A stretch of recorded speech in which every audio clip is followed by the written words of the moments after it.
Hello and welcome to RTM News. My name is Emmy Akura Adaa. We'll be taking a look at the stories coming in our news for tonight, starting in South Africa. ANC Free State 3 head back to court to challenge party list. 3 disgruntled ANC members in the Free State are again heading to court to challenge the validity of the party's provincial conference and, by extension, its provincial and national list. The 3 members, Dan Kutele, Abie Mokotso, and Gideon, lodged the application at the Johannesburg High Court on May 10. This is the second attempt by the 3 to have the conference declared unlawful and unconstitutional. In April, the urgent application was struck off for the court row by the same court. There has been a public outcry over some of the names that featured on the ANC list for the National Assembly and some provincial legislature. The party's stalwarts raised similar concerns and called on those implicated in corruption and state capture allegations to remove themselves from the list. Staying in South Africa, cash heist up to 1 million rands reward offered after Pretoria robbery. Cash in Transit company SBV is offering an up to 1 million rand reward for information that could lead to the arrest of a gang of robbers who targeted one of its trucks in Pretoria on Tuesday and made off with an undisclosed amount of money. In a statement issued yesterday, it confirmed that a 4-man team was servicing a Standard Bank branch in London when it was attacked by an unknown number of suspects. 2 security officers sustained minor injuries during the attack and are currently being treated. SBV's risk and compliance team is working closely with the SAPS to investigate the attack. Details of the attack are still unknown and cannot be disclosed while the investigation is underway. SBV Services is offering up to 1 million rand reward for information leading to the arrest and conviction of suspects involved in yesterday's cash in transit heist in London, Pretoria, said the company. And in the last story coming in this segment, EFF leader Julius Malema to be summoned to Alexandria inquiry. EFF leader Julius Malema is to be summoned by the South African Human Rights Commission to testify at its inquiry into the Alexandria protest for encouraging its supporters to illegally occupy land. The inquiry was formed after Alexandria residents embarked on violent protests in the township in April, demanding improved services. The decision to request Malema's attendance was made after Gauteng Human Settlement Uhuru Moela completed his department's testimony at the Commission's head office in Braamfontein, Johannesburg yesterday. We extend our invitation to the EFF to appear during our next sitting, says the Commission spokesperson Boang Jones. After the break, we'll be taking a look at the rest of African stories. Stay tuned. Education and entertainment, for spiritual messages uplifting your soul. We are here. RTM, RTM, RTM, Redemption Television Ministries, redeeming lives.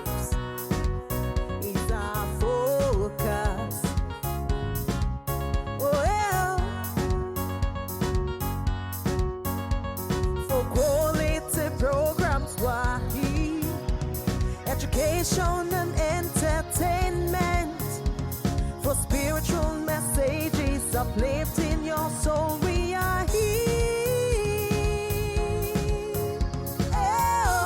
RTM, RTM, RTM, Redemption Television Ministries, redeeming lives.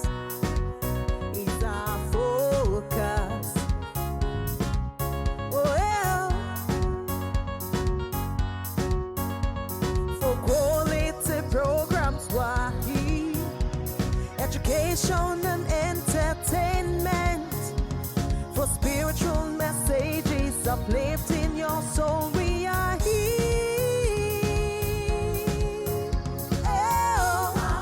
RTM, RTM, RTM, Redemption Television Ministries. Thank you so much for staying with us. Let's take a look at the stories coming in this segment. South Sudan, they killed one against the planned protest. South Sudan's President Salva Kiir on Wednesday warned against the planned protest, saying any forceful attempt to seize power in the country would be met with violent resistance. In the past 2 weeks, a new group calling itself the Red Card Movement has been circulating calls online for a protest on Thursday with the hashtag Kill Must Go and the South Sudan Uprising, with organizers appearing to be based mostly in the diaspora. The movement appears to be inspired by street protests in neighboring Sudan, which led to the toppling of veteran President Omar al-Bashir. Violent attempts to usurp power from the people would be met with violent resistance, and the cycle of violence cannot end. Kiir told a press briefing. The way to stability in South Sudan is through democracy and democratic elections, and this is what we fought for, and we will not compromise it, Kiir said. Taking a look at the next story coming in this segment, Egypt opens the world's widest suspension bridge.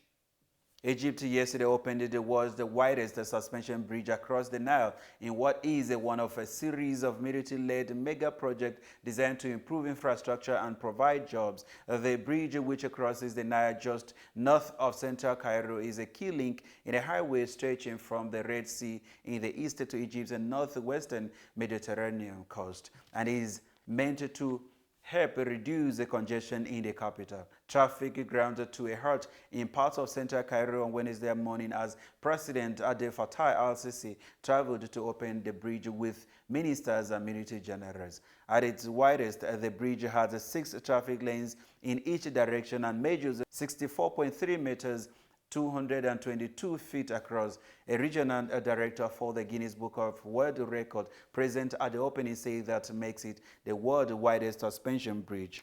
And taking a look at the last story coming in this segment, Ghana keen on crashing Western Togoland separatist dream.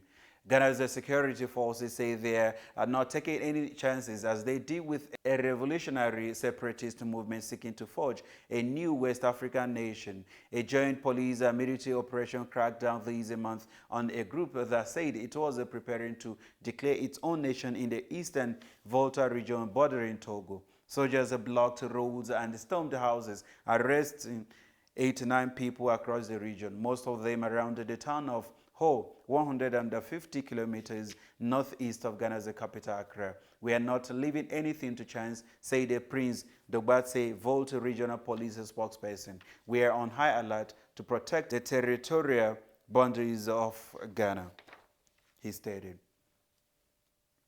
After the short break, we'll be taking a look at our Nigerian story. Stay tuned. Programs Wahi, education and entertainment, for spiritual messages uplifting your soul. We are here. RTM, RTM, RTM, Redemption Television Ministries, redeeming lives is our focus.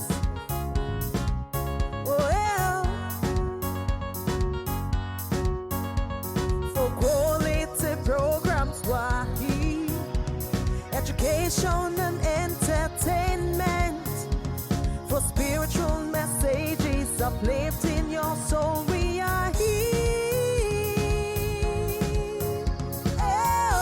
RTM, RTM, RTM, Redemption Television Ministries, redeeming lives is our focus.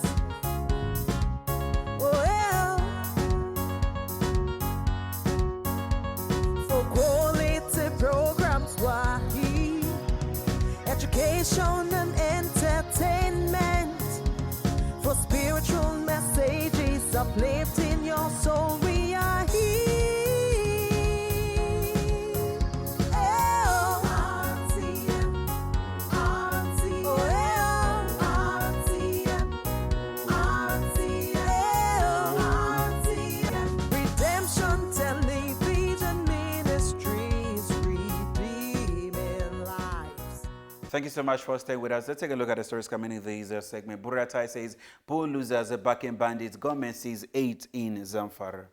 The Chief of Army Staff, Lieutenant General Yusuf Buratai, yesterday said he embittered the politicians who were bent on destabilizing the country were responsible for the rising activities of bandits. He, however, warned them to abide by the outcomes of the elections and exercise restraint and allow peace to reign. The army chief pointed out that the military had strong evidence against the politicians sponsoring banditry, kidnapping, and other forms of criminal acts. He gave these assertions while hosting members of the 10-man Committee on Army of the House of Representatives who were in Maiduguri on a 2-day oversight function. He said that there are myriads of security challenges we are facing right now in the northwest, north center, and other parts of the country. I want to believe, and rightly so, that with the fallout of the just concluded general elections, there are politicians who saw that defeat as a means of revenge, sponsoring these criminal activities and even banditry and clashes between the farmers and herders, he stated. Staying in Nigeria, Oshomole APC instigating AFCC to arrest me, says Okorocha.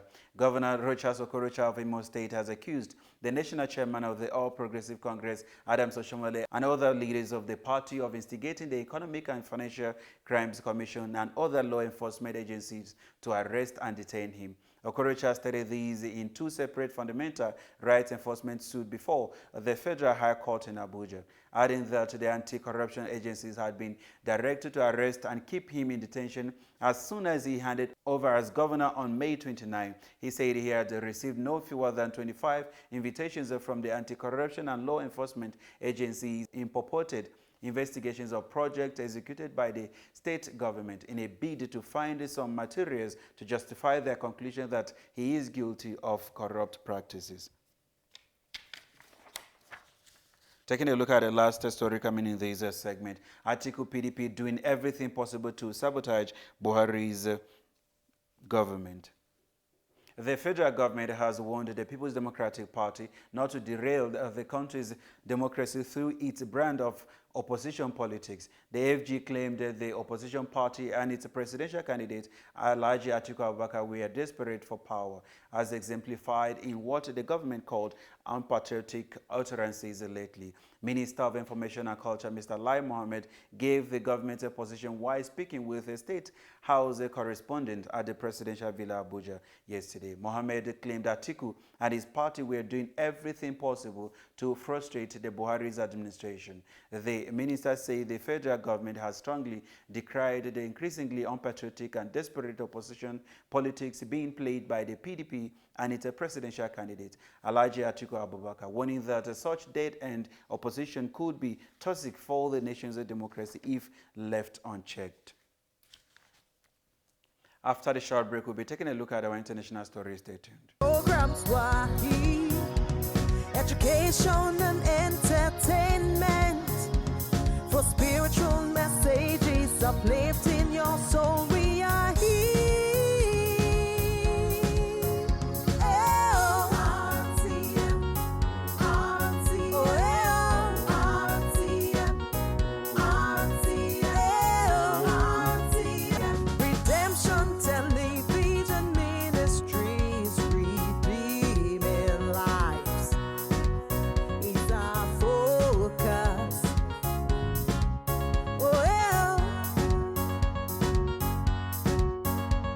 For quality programs, Wahi, education and entertainment, for spiritual messages uplifting your soul. We are here.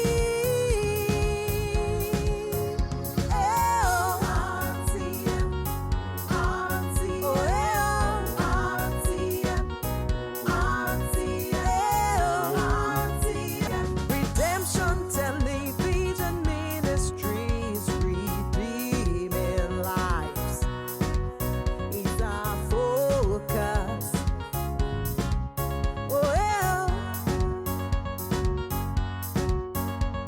For quality programs, Wahi, education and entertainment, for spiritual messages uplifting your soul. We are here.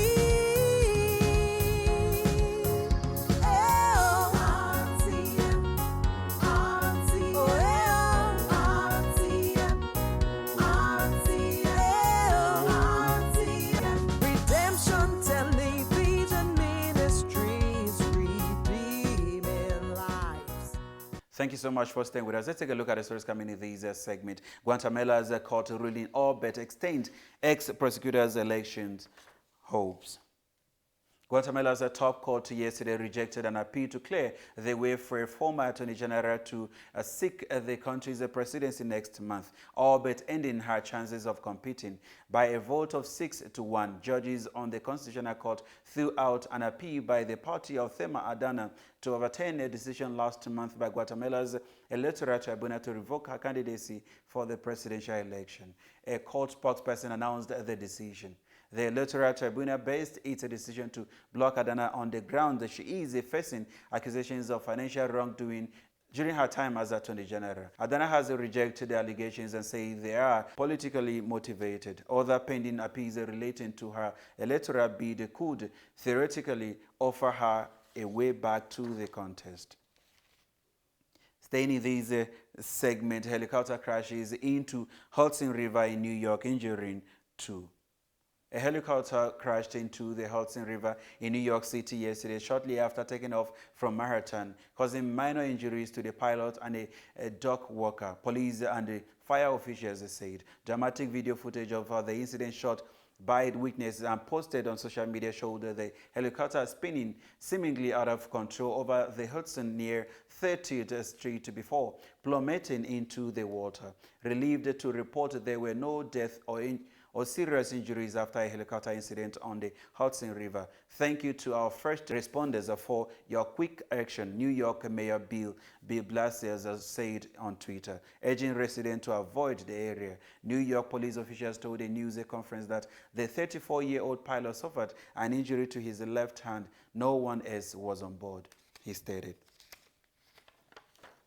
And in the last story coming in this segment, senators who want visas for Afghans now stranded after helping U.S. forces.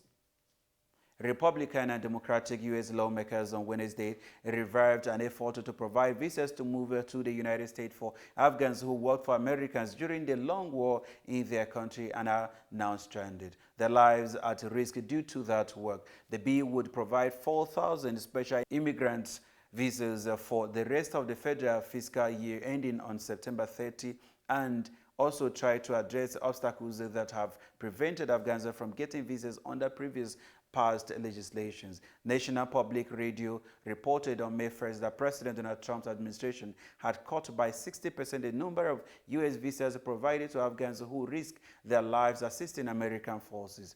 About 1,650 were approved in 2018, down from more than 4,000 in fiscal year 2017. And those are all the stories we have for you in this segment. After the short break, we'll be taking a look at our sports stories. Stay tuned. Programs education and entertainment for spiritual messages uplifting your soul. We are here.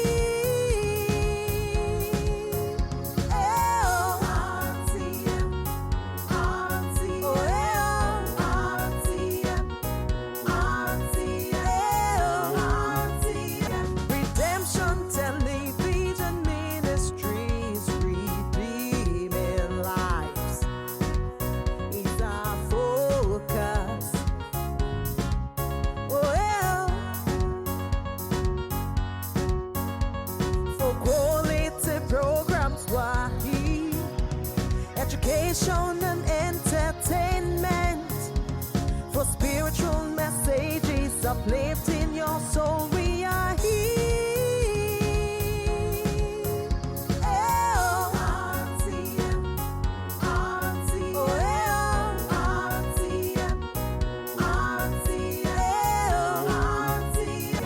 Redemption Television Ministries, redeeming lives is our focus.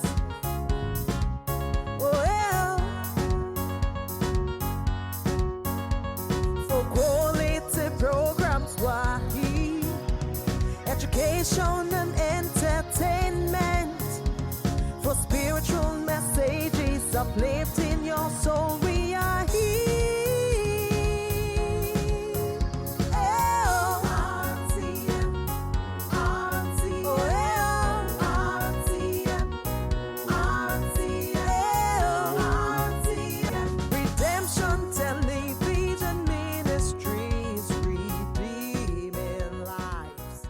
Still watching RTM News. Let's take a look at the sports stories coming in our segment for tonight. Brilliant Ajax end season with a Dutch double. Ajax capped a memorable season with their first league title since 2014 as a 4-1 final day win at the Graafschap secured a domestic double. Erik ten Hag's side, who came so close to a place in the Champions League final, needed just a point to win the 34th title. First half goals from last season and Nicolas Tagliafico ensured that the title was added to their Dutch Cup win. Dusan Tadic then scored twice goals in an 11th consecutive league game. Staying in the sports story, Debiston leads to reach championship playoff final. Substitute Jack Marriott was the hero as Debiston leads to set up a championship playoff final against Aston Villa after a wide night at Elland Road. The host took the lead on the night to go 2-0 up on aggregate when Stuart Dallas tapped in after Liam Cooper's header and had hit the post. Marriott leveled with his first touch before halftime after a horrendous mix-up at the back between Cooper and keeper Kiko Casellas. Frank Lampard's side turned the tie on its head after the breakthrough Mason Mount and a Harry Wilson penalty, only for Dallas to drift in and fire Leeds back level on aggregate. Staying in the sports story, Lazio beat Atalanta to win Coppa Italia. Atalanta manager Gian Piero blamed the scandal as his side were denied their first trophy since 1963 by Lazio in the Coppa Italia final.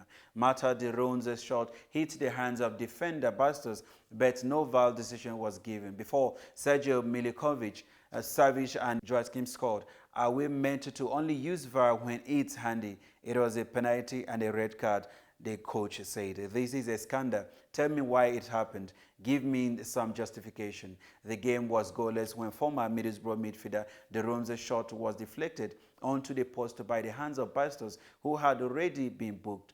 Milinkovic Savic came off the bench to head in the opener before forward Joaquin Correa ran clear to wrap it up in stoppage time. Lazio will now play in the Europa next season. And those are all the stories we have for you in our news for tonight. See you again tomorrow, same time, same station. Do have a wonderful evening. Redemption Television Ministries, redeeming lives is our focus. Oh, yeah. For quality programs, why education and entertainment, for spiritual messages uplifting your soul.